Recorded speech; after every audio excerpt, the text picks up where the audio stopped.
Hi, Judy. Hello. Thank you so much for coming and sharing your story with us. It is really sad, but there is also going to be a lot of hope that I know comes from it because it's you. So why don't you introduce yourself? Sure. Most people know me as Judy. In fact, when I was mayor of Cochrane, people called me Mayor Judy. My full name is Judy Stewart, and right now I'm a retired lawyer. And in my profession, I worked at the nexus of municipal and water law, and one of my passions was wetlands, which I know is something you're very Wetlands, familiar yeah. with. And I've lived in Cochrane since 1980, in the same house, in the same neighborhood, with the same husband. We've been married for 53 years, and I have 2 grown children and 1 grandson who's the apple of my eye. What else could I say about myself that would be interesting? Well, I have a PhD in environmental design, and I also have a master's of law. And through that lifetime, I've now started writing interesting books, children's books, a little bit of poetry. So I'm a little master of all trades, tinkerer in all trades and master of none. I think you actually do have a master's, so I do. I think you are a master Yes. of a few things, actually. Yes. And we're going to get to touch on some of your book because this is really sweet. Sure. And this, would you say it was a poetry book? It's poetry Kind and of, but- prose. yeah. It's some poetry started out as poetry and then became prose as I started to look into stories that I was sharing with my family members. And all of these tales that never get written down and used to be shared orally only, I thought, you know, I'm getting older, I'm going to write them down. Yes. So my kids have heard them, my family has heard them, everybody knows these stories in my family.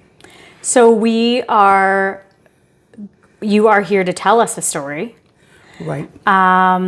And I want you to kind of start from the beginning and Okay. share that story with us because I know this is, a lot of people go through a lot of really tough things and you've been through a really horrible thing, horrible loss, your brother, losing a brother. So can you start Sure. and sort of tell us a little bit about that and then I'm going to have you read some of your story. Okay.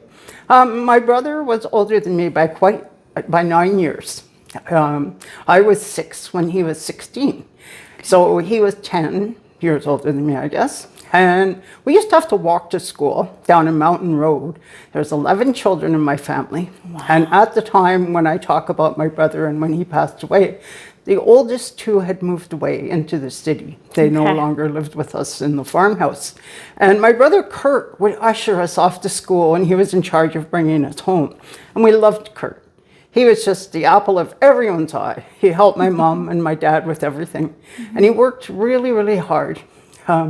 He was 16 in grade 9. And we thought he was the smartest person on the face of the earth because he told us stories and sang us songs at night before we went to bed. And he'd get out the ping pong paddle if we misbehaved, but he never really used it. It was more the threat. But we lived with him and he was part of our family. And one time he saved me from freezing to death. Really? On the road home. It was minus 40 and I was 6. And he picked me up and carried me almost a mile to a house and he handed me to them and said, I'm going to go get my dad, but she's only 6. Can you keep her warm? And then he took off. And I was so afraid because it was in a stranger's house and my brother was Now you're like, don't open the door for anyone, but That's right. But back then. It was. So my dad came and got me and you know, everything turned out well. When, just after Christmas, Easter one year, my baby sister had been born that Christmas, and he had looked after us while Mom and Dad went the horse and buggy and to deliver my little sister. And then just after Easter, he got sick. And he had already been sick. How old was he when that He happened? was 16. He was still in grade 9. Okay. And Nobody really knew how sick he was. He was just that kind of person. He just kept going and going and going. And he had a sweetheart in high school. We don't know who it was. We just heard stories. And he went to school more, I think, to see this girl. Of course. Who doesn't want to go to school then? Nobody wanted to go to school, let me tell you. So you knew. But we did. Yeah. And anyway, he got sick. But in those days, there was no Medicare. So in a way, my story is about the importance of public health care, public education, and how if you're in a disadvantaged situation, a simple thing like Medicare makes all the difference. It means that you survive. It means that you can compete in a very competitive world. But of course, we're such a farm family, close-knit, we didn't really pay attention when someone got sick. And and 11 kids too. That's going to see a doctor was about $10, and in those days you could buy a whole month's of food pretty well for $10. So you just had to weigh it out, right? And when you have that many kids, it's tough. I can't imagine my mom. No. I just can't.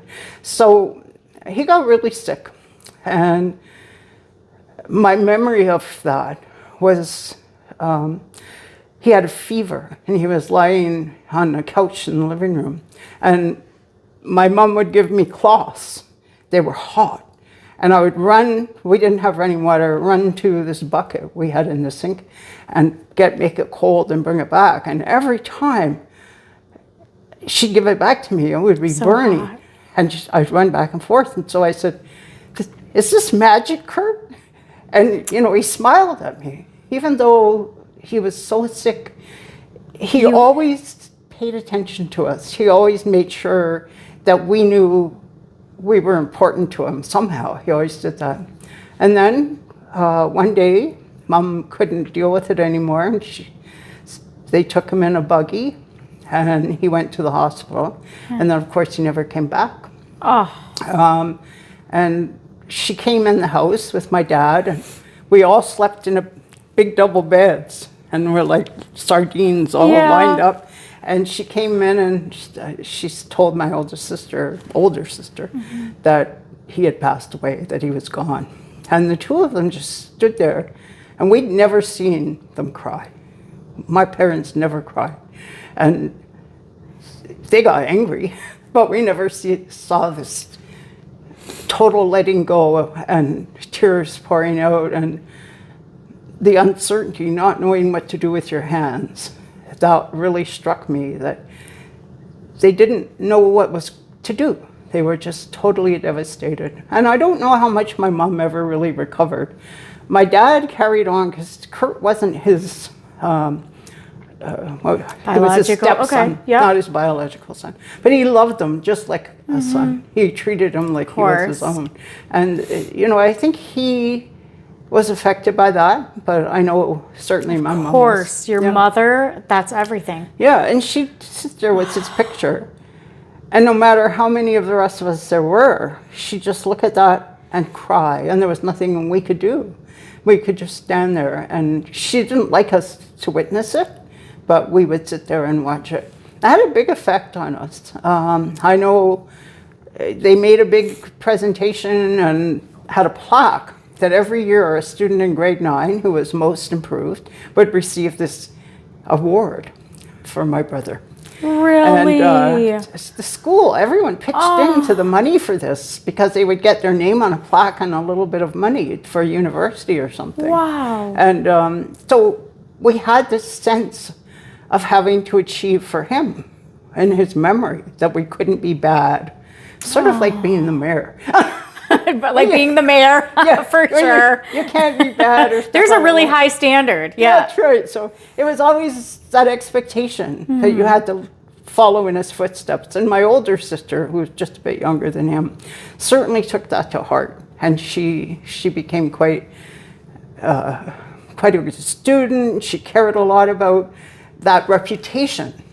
But I have a different last name, of course. And so I didn't have quite the same struggle because I had my dad's last name. So people didn't even know because I didn't look like him. I looked more like my dad. Yeah. And as a child, There was always an emptiness that couldn't be filled. There was always It's a void. someone missing who couldn't find him. You'd look for him, but he wasn't there. And we didn't know what it was. We didn't understand grief. Yeah. We didn't understand that emptiness and longing that you feel when somebody's missing, who's very important. And I think even to this day, he's important to all of us. Because what we say, it's kind of funny. People will look at us and say, you know, what was it like? And we'll say, well, it was like he was in the room, but you couldn't find him. Yeah. And we were always searching for him. And we have before he died memories and after he died memories. And then the biggest thing of all with grief as a young child is what could have been, what would have been had he survived. Yes. How would we be different? How would our whole family have changed and been completely different? I think everyone has that feeling when they have loss. Yes. It's always this imagining what it would have been like. Yeah. That's right. And can we touch on like what happened to him? Like is there an illness that they called it? What was it? Well, it's kind of ridiculous now in today's society in 2025. No one would probably even imagine it. But it started out as simple mononucleosis. Yep. He had a case of mono. Yeah. And he was very, very tired. And that was why the fatigue and, you know, where instead of going out and chopping wood, he might go out and do something where he could wander around. Milking the cows was easier than chopping wood. Yes. So he changed his routines a little bit. But what ended up happening was because he kept working and because he didn't rest and didn't take any time off school or time off anything, is that he just got worse and worse. How he ended up passing away once he was in the hospital was that his spleen ruptured. So he died from a ruptured spleen, but it was due to really lack of diagnosis and medical care. And, you know, my mom must have, after that, let me tell you, we went to the doctor whether we wanted to or not. Yeah, totally. And there was a free and clinic. And you know how moms are? She probably blamed herself. She probably did. She probably blamed herself her entire life because you have 11 kids and you're trying to keep up and you have chores and you don't know when they're complaining if it's true or if they don't want to go to school. Right. And I couldn't even imagine what it was like having 11 kids. My mom was one of 9 and I always thought, wow. And 11 and then something falls through the cracks. Yeah. And then there's no way a mom doesn't carry that. That's right. So I think she lived with it, you know, it was very painful for her. And for us to watch her was very painful. There's nothing we could do. We couldn't make up for that. But I would say it's made us all stronger. I think it made us careful with our own children. Yeah. And as a result of that same scenario, I became very deaf. So when I had my own child, right away, I was very conscious of her hearing and when she had earaches and ear infections and sore throats, because that's what... Right. So can you tell us how old were you when you became deaf? I was 7. It was the year after. And, you know, it could have been what would have happened had Kurt been there. I had mumps, chickenpox, and measles, all 3 in a row. My older brother, my next older brother did as well. And both of us suffered from the same kind of very unusual, I guess, tubes that didn't drain. And so we had ear infection after ear infection after ear infection. So he became deaf as well, but not as bad as I was. Everyone knew I was deaf, but I didn't.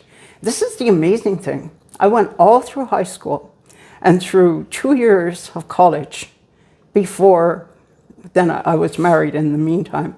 And before my husband said, "You really are deaf. You need to go see a doctor." Really? And when they showed me my chart, I couldn't believe how deaf I actually was. So I've been wearing a hearing aid since I was 21, but all those years before, I'd been deaf. You never had to hear anyone talking behind your back. Exactly. I never did. But you got through all, like, you're very intelligent. You got through all of this education. And did you notice, though, that you were like, did you have times where you were like, maybe I can't hear as well as other people? Or did people ever pick fun at, like, you can't hear? Like, No. You didn't know? Well, I'll tell you this. I have extremely good powers of ignorance. Maybe you're stubborn. And, you know, people used to think I was very snobby and very out there in the world and not paying attention. But I just thought there was something wrong with them. Because I felt fine. I felt like I was doing exactly what I wanted to do. And I've spent so much time in nature and outside away from things that I didn't really care about whether people treated me differently or not. People, I say in my next book that's coming out about how I was invisible and how nobody noticed me. But probably they did. I just didn't Maybe know. you were deaf and you didn't notice them. That's exactly right. But you know what? Somehow, maybe it really helped you focus on did. things that were really important because Exactly. you knew what you wanted in life. You went after things. Right. You've always been a huge advocate for things that you believe in, and you are the kind of person that, and I've seen you. We've actually fought for some things together. Yes. And I have seen how you don't give a crap what somebody thinks. When you know something's right or something's wrong, you stand up and you say it. Exactly. And I admire that about you. I've been punished for that a lot. Of course. You will always have punishment for doing the right thing. That's the truth. There's going to be a lot of times that you suffer for that. And so you became deaf and your other brother did as well. And then what happened? So your brother passed away. You guys were all grieving. You got older. You recognized that you were deaf. And then are we missing anything in there? Or should we go to you also started writing a book? Well, I think what you're missing is the whole growing up and being a person. Tell us and about. I guess if there's anything to come out of this interview at all, Lita, is to let little kids know it's okay to cry and it's okay to grieve and to not know what's happening to you when you're a child, because it's not your fault. None of this is your fault. And sometimes little kids feel that if they'd done something different or if they'd behave differently, that things would change, but it's not. Little kids, they don't know how, and they don't even know what's happening around them. I always expected Kurt to come home. For years, I expected he can't be really gone. He has to still be here, and it's very hard for little kids. And then I was lucky though, because my younger brother, who's a year younger, he didn't get to go to the funeral. He never got that closure. I think his whole life would have been different because my brother Kurt had looked out for him. And as a boy, he was the role model, And why didn't he get to go to the funeral? He was too young? Was too young, and he didn't have proper clothes. What did a funeral look like at that time? Well, it was very staid. And children weren't to be even seen. We were certainly not to be heard. And I write in my book about that part, about how my older sister made me sit in a chair and say nothing and do nothing. But everybody else was allowed to go up and see Kurt and touch him and talk to him. But I was put in a chair. And that was one of the first memories I have as a youngster, other than related to Kurt. He was always there in our lives. And so I want little kids to know that these people who you lose, they stay in your life and they don't go anywhere. They are in your heart forever. They are, and they're with you. When you walk a particularly dangerous or difficult road, all you have to do is ask and they're there with you. Aww. They walk with you, they speak with you, they give you courage when you need it. And all you might think, well, that's silly. but it's the memory and the strength Yeah. of the character of the person you're missing who's led you to that point in the first place. And also why it's so important that we make memories with those that we love. Exactly. Because we don't know at any point, right? That's right. And so I think it makes you stronger as a young person, but it also gives you a certain identity that's completely different from anybody else's. You know, I am with Kurt when I walk down the street, when I stand by a wetland and you know, rage against injustice, he's with me as well. And that's that strength. So I hope little kids would be able to see that that's an important message, that it's not their fault, they're allowed to grieve, and they're certainly allowed to cry and to ask questions. We were never allowed to ask questions. I love that, and I know, and I think things have changed a little bit that way where maybe kids weren't seen and heard as much, and now it's like, you know, it's okay to listen to them and let them talk. It's okay to let them talk about their feelings. In fact, they need to talk about their feelings, and they're not always going to know what their feelings are, but what a sense of loss for your family and your siblings. And you don't know what those feelings are. You can't comprehend like what's happening. It's confusing. That's right. And see, that's why I say I'm blessed, because I was always old enough, just old enough. My mom died when she was 52 in a car accident. And my baby sister was only 10.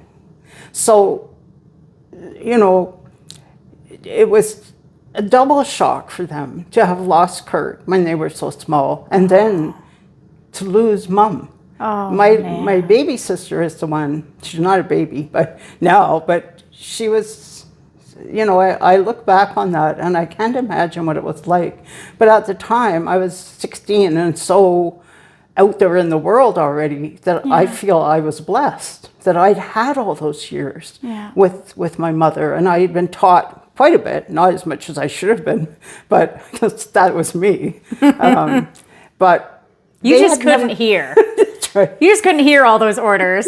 But they had missed out on that. So, you know, I think the double whammy for my younger siblings was a lot. And they won't talk about it, not freely. You have to really pay attention and ask them. And still to this day, through writing this book and talking to them about it and the readings, they have come to a little bit more understanding of what happened in those events.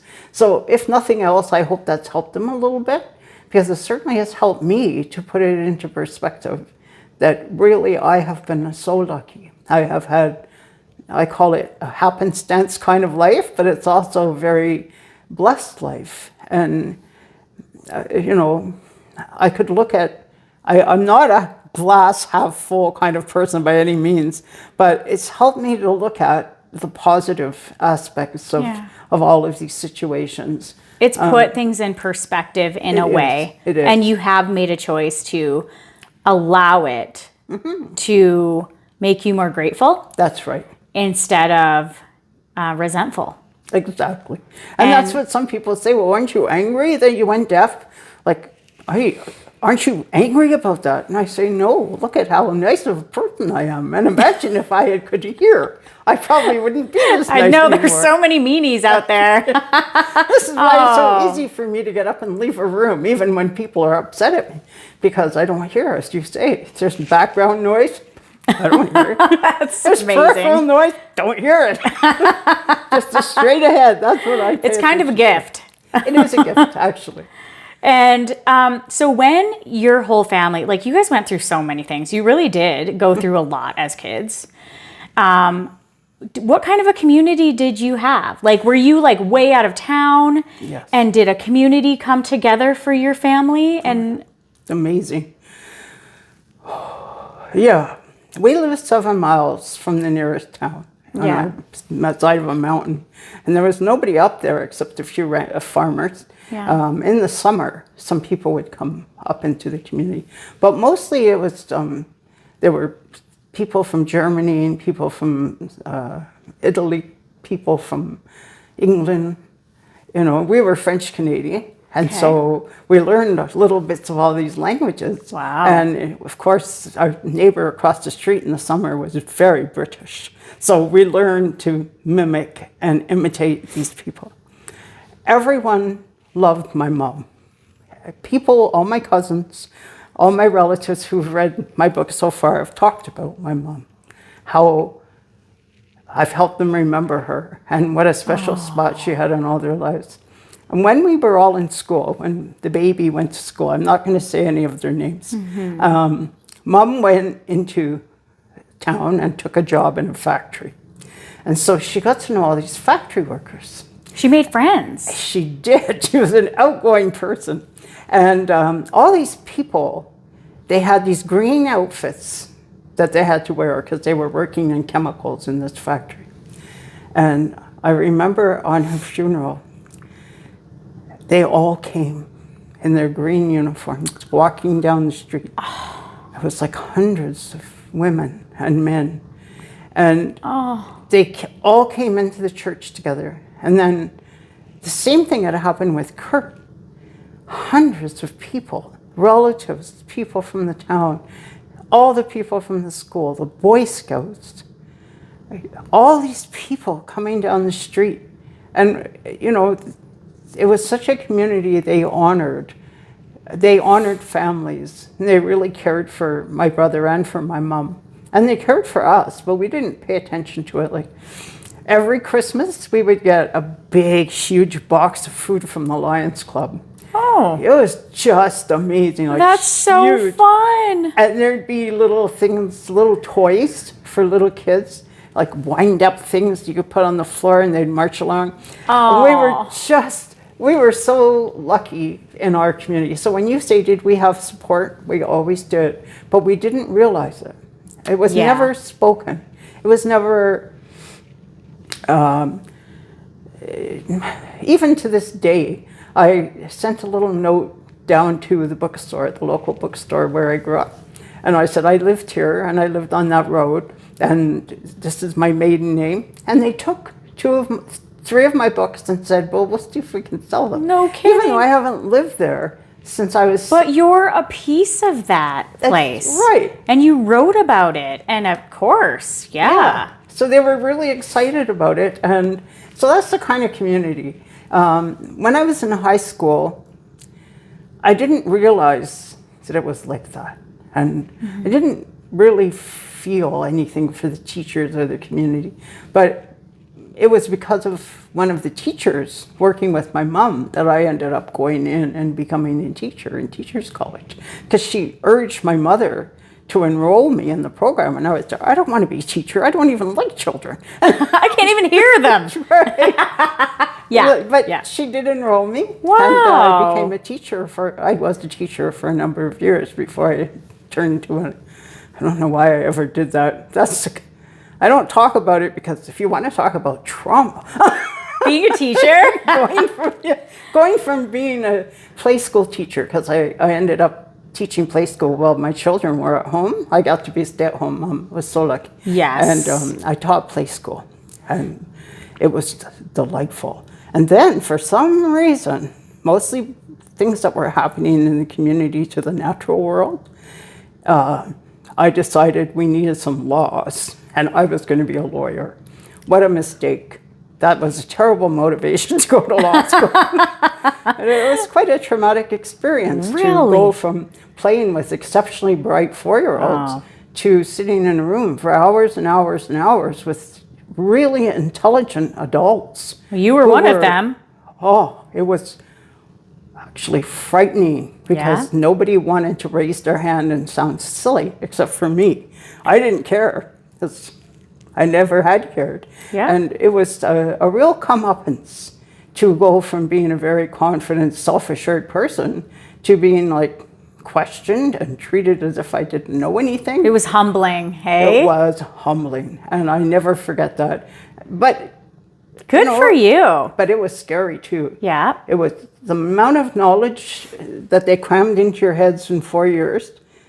It's phenomenal.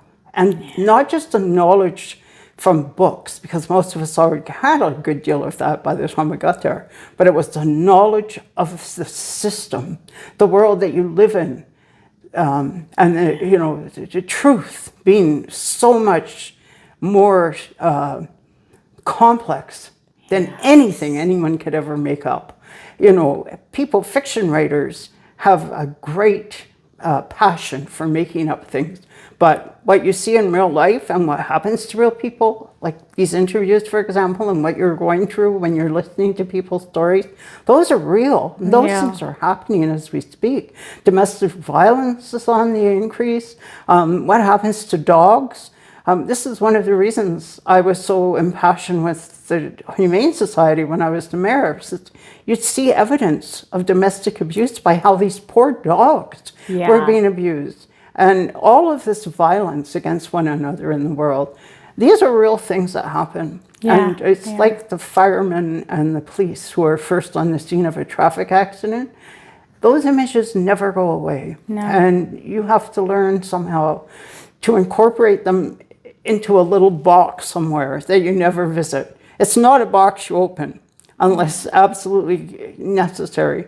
So the stories you are putting together in your program are much like that. They're stories that people have put in a box somewhere inside themselves and are, lifting the lid just a tiny bit to let you see some of that, what's happening in the real world. And what's important. Like, we can just so easily forget. Exactly. And not care about each other. Exactly. Right? You have your differences and there's division, and that's the whole point, right? The Still Standing Project is so we can listen to each other's voices and actually listen. Actually, people can share real traumatic or life-changing events, and you get a piece of what people go through. Exactly. Real life, what people go through. That's right. And is there a way that you can share some of your story and read a little bit of your story to us about your brother?